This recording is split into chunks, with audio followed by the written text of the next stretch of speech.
Hey guys, Jay Young here with Young Red Angus. Thank you so much for making this video a part of your day. It has been a crazy week this week. I've been sick. My son Caleb got sick. He missed a track meet. He was bummed out, but I was really proud of him because the next day he ran, which was yesterday, and ran a 57 in the 40 as a 7th grader. So I was really proud of his time. But I digress. We have some issues that we're facing. The two things I want to talk about in this video are our Johnson Sioux compost that we just made has gone anaerobic. And so I want to address that and what we're going to do to fix it and what I think the problem was. And then also I want to show you what compost should look like, the finished product, what it should look like, because we have some compost that it's not good all the way through. And so we'll show you that in today's video. Roll the intro. This is what we all feel, let's just not deny it. Something pulls and it tears in the deepest place. This is what we all know, why must we still fight it? It's time to open our eyes and acknowledge the writing on the wall. Today's episode is sponsored by Fed and Happy. Guys, go to fedandhappy.com to purchase the amazing compost that we use on our farming operation, or to purchase the red wiggler composting worms that you're going to need for your composting bins or your Johnson Sioux bins. That's fedandhappy.com. All right, guys, I should have known that this compost was going to go anaerobic. I was slightly worried about it. I was trying to remain optimistic, but it has gone anaerobic. Let me show you what I saw, what I was concerned about, but that I was just hoping would go away with time. So as we peel back here on our compost, if you get down in here, you squeeze it, it's just too wet, and it smells. So, you know, when they put this together, the guys I had make this, it was too wet, it drained out. I thought I had let it dry out enough, but I didn't. So what I should have done was once I noticed that it had too much water coming out the bottom, I should have backed off the water longer and we would have been fine, because I've had stuff wetter than this, and I just gave it time to kind of dry out and set up, and then started adding water and it was fine. So the other thing that I should have done is when we were filling this from the beginning, I should have told them, set up more stations for them to let it dry out after it had gone through the bath process. But I'm not worried though. What I'll do is I'm going to poke a bunch of holes through that compost pile, get some air going through it. Eventually it'll switch over to aerobic. It won't be a good finished product. It'll be more bacteria dominant. It'll still be good compost. Sometimes you got to roll with the punches, learn from your mistakes, and keep moving forward and stay positive. And that's why I think that your ingredients will really help you. If you find ingredients that work well, stick with those. The other thing that I wanted to talk to you guys about in today's video was what your compost should look like. So this compost right here is a bin that we made with wheat straw, and the top of it is pretty good compost. Get back through here.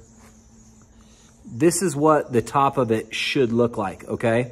I started digging through this to use this particular pile for today's extract, and I found a lot of it in the bottom that was this browner color, that if you kind of sift it through your hands, you can see that it didn't really break down all that well. So as I use this particular composting bin, what I'm going to do is I'll use the stuff on top that has that brown or that dark black coffee ground color, and then anything that doesn't have that dark coffee ground looking color, then I'm not going to use. Here's a bin I used that was primarily corn stalks, and so it was 60% corn stalks, 20% grass clippings, 10% wood chips, and 10% horse manure.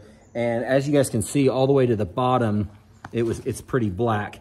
And then you have like this spot right here, you can see it's a really dark chocolate cake looking type of substance. And that's what you want to see in your bioreactors as you're going through your bioreactors and looking at your compost when it's a finished product. Be wary of that. Like if you have stuff in there, like I was showing you that didn't really break down, like, let's see here. There's a piece of right there. If you have stuff like that right there, then you're going to want to make sure that you, let me see if I can zoom in a little bit better here. You're going to want to make sure that you don't use stuff like that that hasn't broke down. It's not going to be good compost for you. Ways to know that you have good compost is you can take your compost and send it off to a company like Biomakers and do a bee crop test, or you can send it to somebody like Zach Wright. Zach Wright looks at compost underneath a microscope and will give you the breakdown of the bacteria and the fungus ratios underneath a microscope. Or you can go through the schooling to learn how to look at stuff underneath a microscope. It's called microscopy. And for some reason, I can't ever say that word correctly, microscopy.